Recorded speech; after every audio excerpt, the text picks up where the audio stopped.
Là vers le Seigneur en confessant ces paroles de foi. Dis Seigneur, merci pour cette Bible. Je l'aime beaucoup parce qu'elle contient ta parole. Ce matin encore, mon cœur est disposé et ouvert pour recevoir de toi. Parle-moi et change ma vie. Au nom de Jésus, dis-moi Amen. Que Dieu te bénisse. Tu peux t'asseoir dans la présence de Dieu. Bienvenue dans ce nouveau mois, le mois de février, le deuxième mois de l'année 2024. Dans ce mois, nous allons traiter d'un thème que nous avons titré la conduite divine. La conduite divine. Amen. Ça veut dire, nous allons voir comment Dieu conduit ses enfants. Comment Dieu conduit son peuple. C'est un thème aussi important. Car la Bible dit que l'insensé désire monter sur la montagne, mais il ne sait pas par où passer. Beaucoup de choses, beaucoup de personnes ont des visions, ils ont des projets, mais ils ne savent pas comment les réaliser. Il leur manque la direction. Et c'est l'une des choses les plus terribles. Alléluia.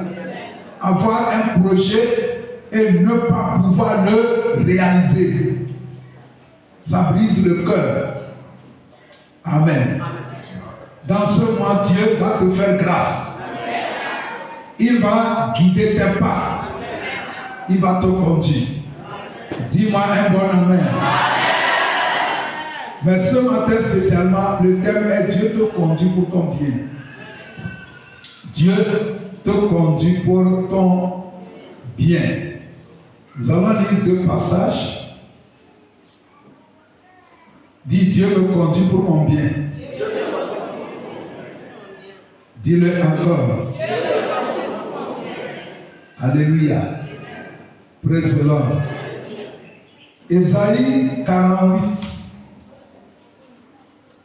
les versets 17 à 19. Ésaïe 48, 17 à 19. Et puis pour Psaume 32, les versets 8 et 9.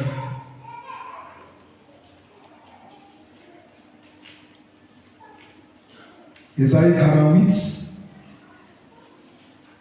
les versets 17 au verset 19.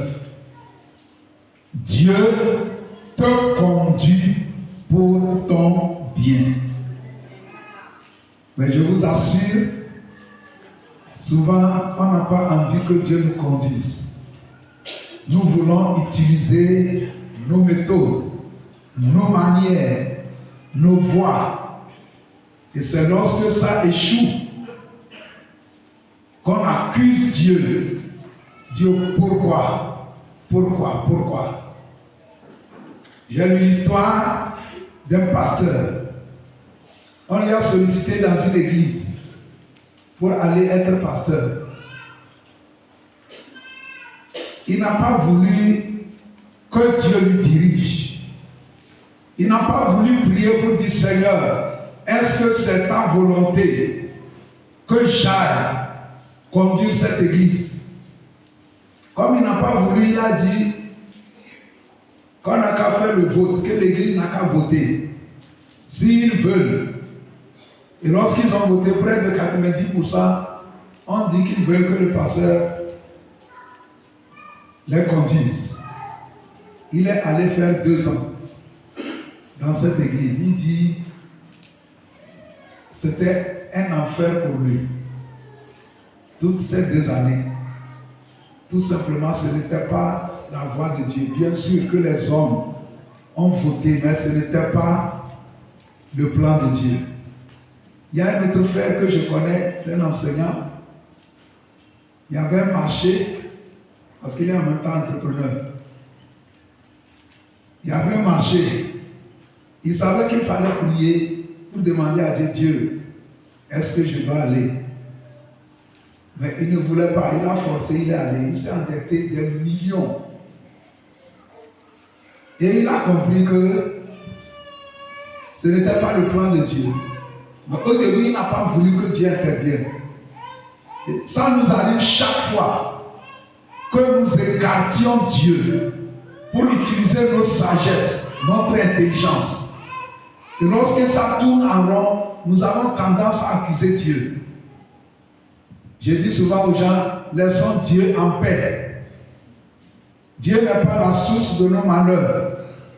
Dieu nous aime, il nous a créés. Il a un bon plan pour nous. Si nous échouons, revoyons les pas. Amen. Est-ce qu'on a cherché la volonté de Dieu? Sinon, Dieu veut conduire ses enfants. Dieu veut te conduire. Dans Ésaïe 48, les versets 17 à 19, il dit: ainsi parle l'Éternel, ton Rédempteur, le Saint d'Israël. Il dit: moi, l'Éternel, ton Dieu, je t'instruis pour ton bien.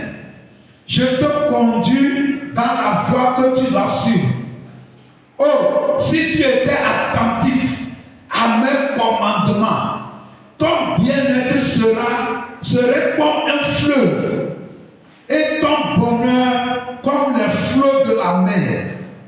Ta postérité serait comme le sable et les fruits de tes entrailles comme les grains de sable. Ton nom ne sera point effacé, anéanti devant moi. Dieu dit dans ce passage que si son enfant accepte qu'il l'instruise, qu'il lui montre la voie, il y aura le bonheur, la prospérité, la paix et la multiplication. Dieu ne cherche pas des gens pour les faire souffrir. Dieu n'appelle pas les gens pour les honir. Dieu n'appelle pas les gens pour les diminuer. Mais Dieu cherche des gens pour les augmenter, pour les élever. Ce sont ces gens que Dieu cherche.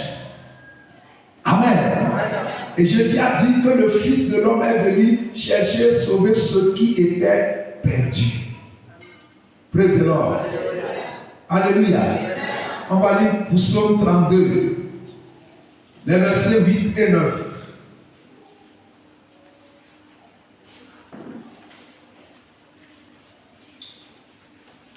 Amen. Il dit, Psaume 32, verset 8 et 9. Il dit: je t'instruirai et te montrerai la voie que tu dois suivre. Je te conseillerai et j'aurai le regard sur toi. Ne soyez pas comme un cheval ou un mulet sans intelligence.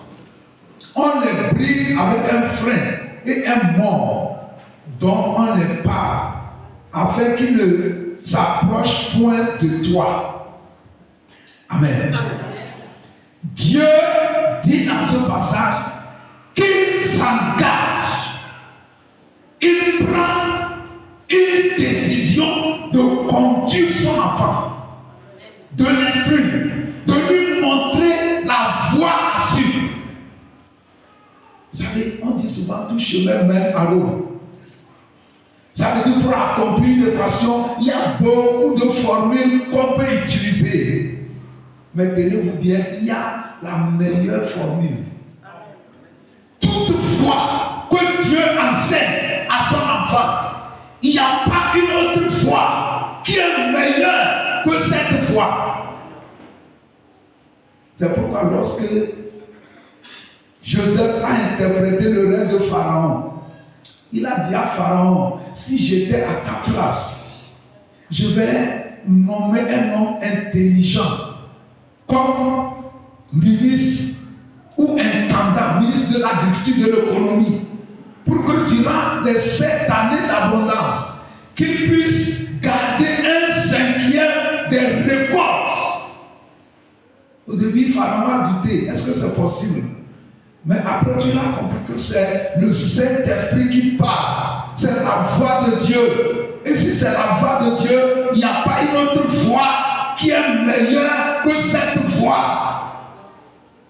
Dieu dit, je t'instruirai. C'est un engagement qu'il prend.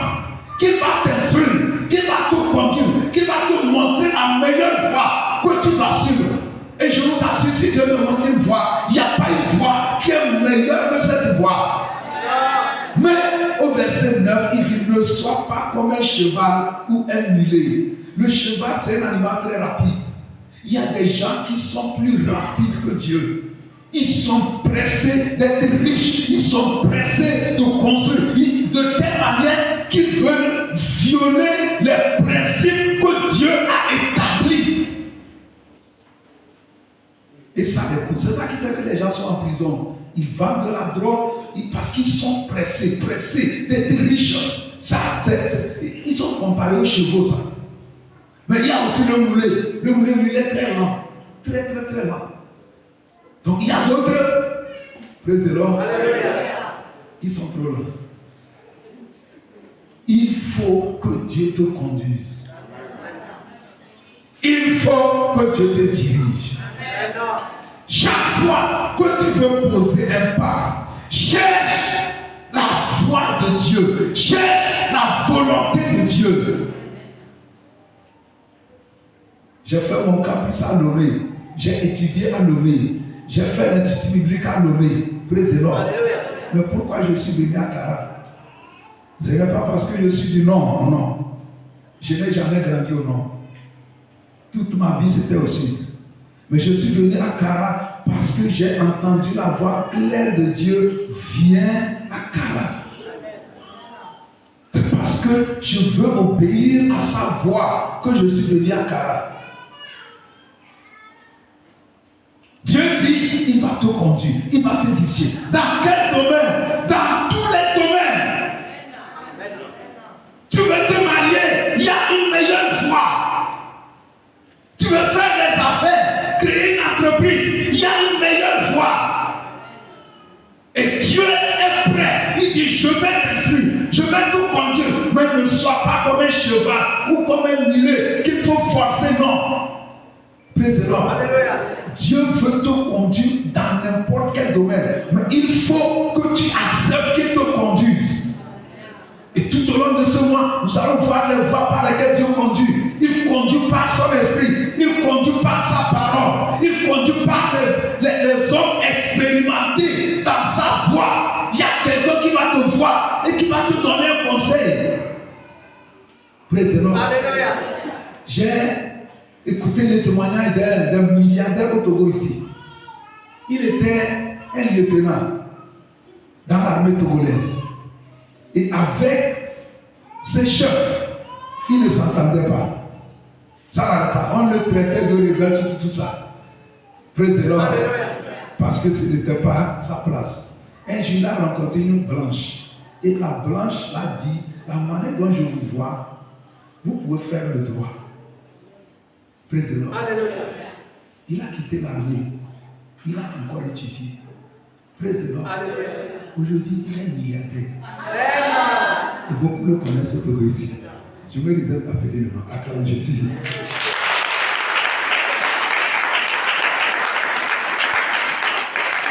Praise the Lord. Alléluia. Dans Proverbe 3, le verset 23, Dieu veut que ta marche soit sécurisée. Que quelqu'un dise sécurisée. Et je n'ai pas entendu ta voix. Dis encore sécurisée. Alléluia. Il dit alors tu marcheras avec assurance dans ton chemin et ton pied ne heurtera pas. Si Dieu te conduit, praise the Lord, tu vas marcher avec sécurité. Et ton pied ne va pas heurter. Lorsque Israël a quitté l'Égypte, La Bible dit que Dieu ne les a pas conduits par la voie courte, mais il les a conduits par la voie du désert. Et devant eux, la mer rouge s'est fendue. La manne tombait dans le désert chaque matin. Praise the Lord. S'ils avaient pris l'autre voie, la mer ne va pas se fendre. Il n'y aura pas ce miracle qu'ils ont rencontré. Si Dieu te conduit, les obstacles vont devenir des miracles. Si Dieu te conduit, les barrières vont s'écarter, les montagnes vont sauter. Donc tu dois avoir une soif en écoutant ce message. Seigneur, conduis-moi. Seigneur, dirige-moi dans mes études, dans mon mariage, dans mes affaires. Seigneur, dans mes finances. Ça doit commencer par brûler en toi. Parce que c'est en cela que tu seras distingué. C'est en cela que Dieu va te révéler. Lorsque Jésus a été baptisé à 30 ans, praise the Lord, la Bible dit il priait et le Saint-Esprit est descendu sur lui. Et la Bible dit que le Saint-Esprit l'a conduit dans le désert. Et il est allé, il a été chargé. Et son histoire a commencé par changer. Avant que son histoire change, le Saint-Esprit l'a conduit. Le Saint-Esprit le dirigeait. Le Saint-Esprit le guidait. Praise the Lord. Les apôtres priaient un jour dans Acte 13. Et le Saint-Esprit a parlé, il dit, mettez-moi à part Saul et Barnabas pour une mission que je les ai appelés. Et le Saint-Esprit a envoyé, il a dirigé Saul et Barnabas. Ils ont commencé par faire un voyage missionnaire. Et la Bible dit que le surnaturel les accompagnait, les miracles les accompagnaient. Parce que Dieu ne peut pas te diriger dans une voie. Il t'a abandonné. La voie dans laquelle Dieu te dirige, lui-même te sécurise. Il te protège, il te garde. Et il te devance même pour aplanir la voie. S'il y a une chose pour laquelle tu vas prier, c'est Seigneur, conduis-moi. Est-ce que tu es dans sa voie?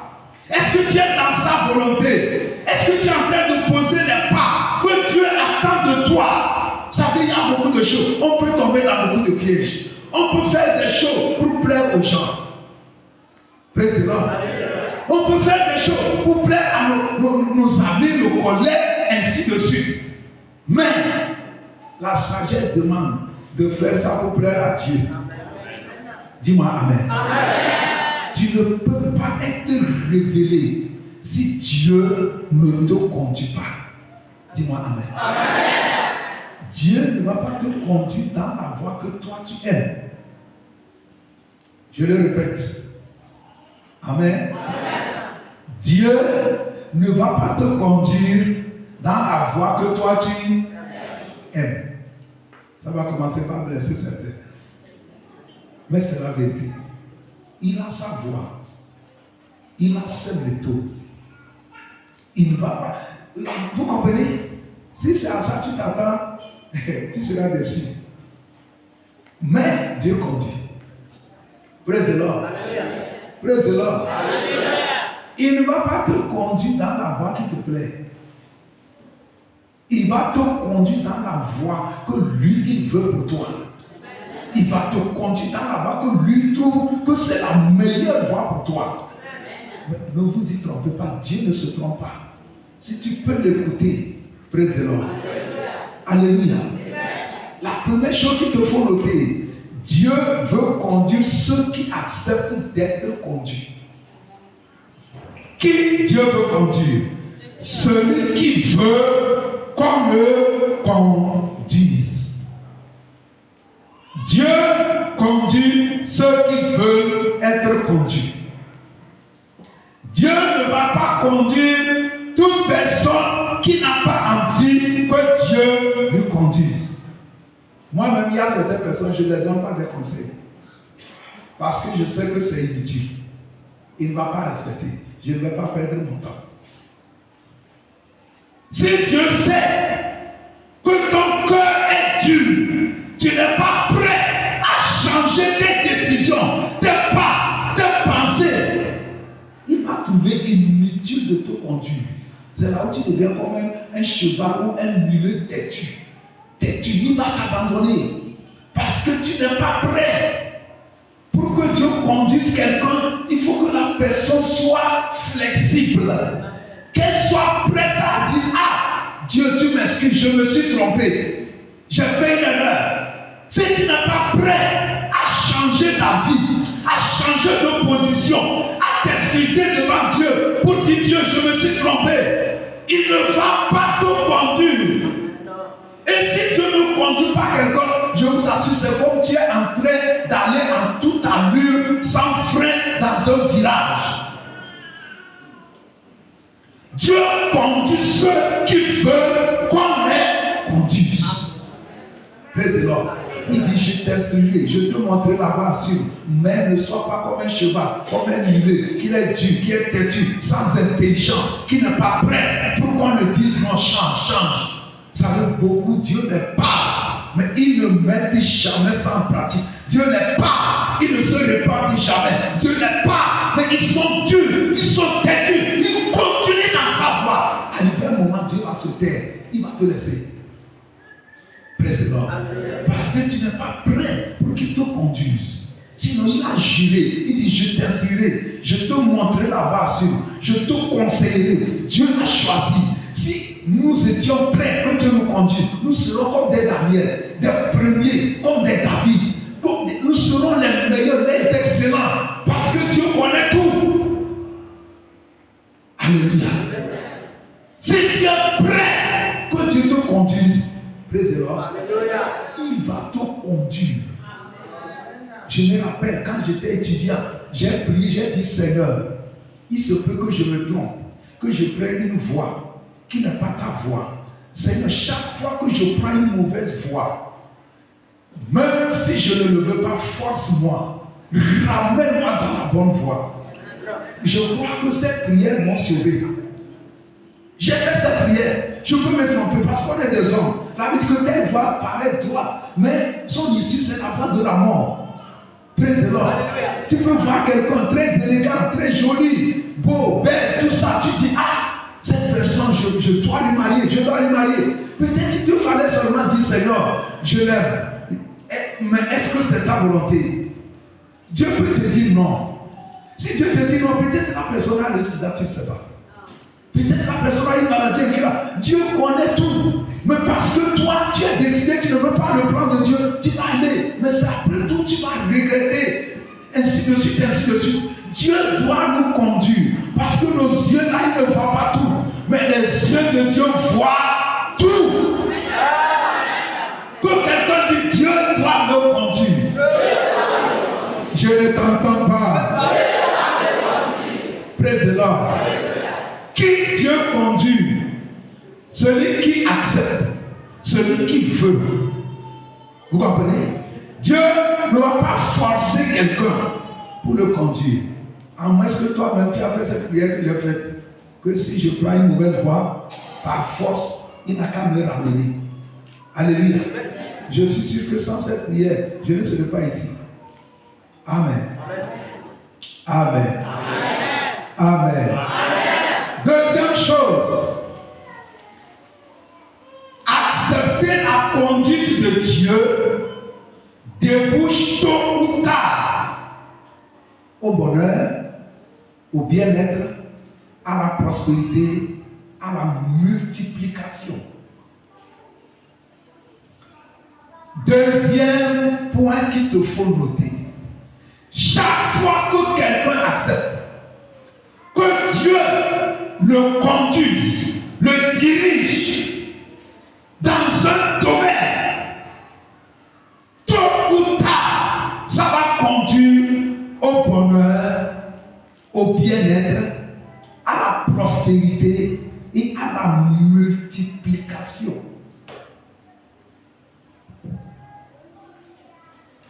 Accepter la conduite divine conduit tout tôt ou tard. Si c'est Dieu qui te conduit, au début, les gens peuvent se moquer de toi. Mais tôt ou tard, ils vont te voir au sommet. Amen. Amen. Alléluia. Écoutez-moi très bien. Accepter la conduite divine conduit tôt ou tard, praise the Lord, au bonheur. Ce n'est pas au malheur, ce n'est pas la malédiction. Non. Au bien-être, à la prospérité, à la multiplication. C'est ce que notre verset de base disait. Il dit, ainsi par l'Éternel, ton Rédempteur, le Saint d'Israël. Moi, l'Éternel, je t'instruis pour ton bien. Donc, l'instruction de Dieu conduit au bien. Ce n'est pas pour le mal. Dis-moi Amen. Il dit, Alléluia, praise the Lord, dit, je te conduis dans la voie que tu dois suivre. Oh, si tu étais attentif à mes commandements, si tu peux m'obéir, si tu peux diminuer pour me suivre, pour m'écouter, il dit, verset 18, ton bien-être sera comme un fleuve. Ton bien-être va couler.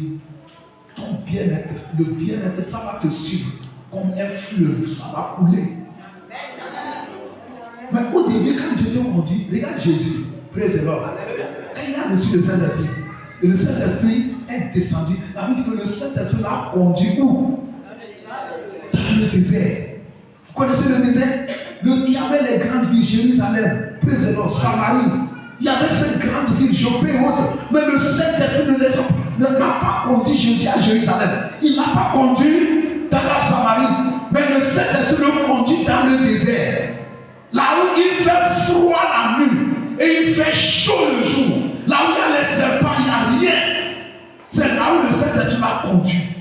Mais après 40 jours, la Bible dit Jésus, revêtu de la puissance de l'Esprit, revêt du Jourdain et sa renommée a commencé par se répandre. Il pouvait refuser, il pouvait dire, le Saint-Esprit, tu m'amènes où? Je ne veux pas aller dans le désert. Mais il s'est laissé conduire. Praise the Lord. Lorsque Dieu te conduit, au début, ça peut être comme si c'est de la pagaille. Praise the Lord. Vous savez, ce qui m'a aidé à réussir, c'est la conduite divine. Sinon, j'ai commencé avec zéro. Totalement zéro. Dans tous les domaines. Et ce ministère, on a commencé, on s'asseyait par terre dans une maison.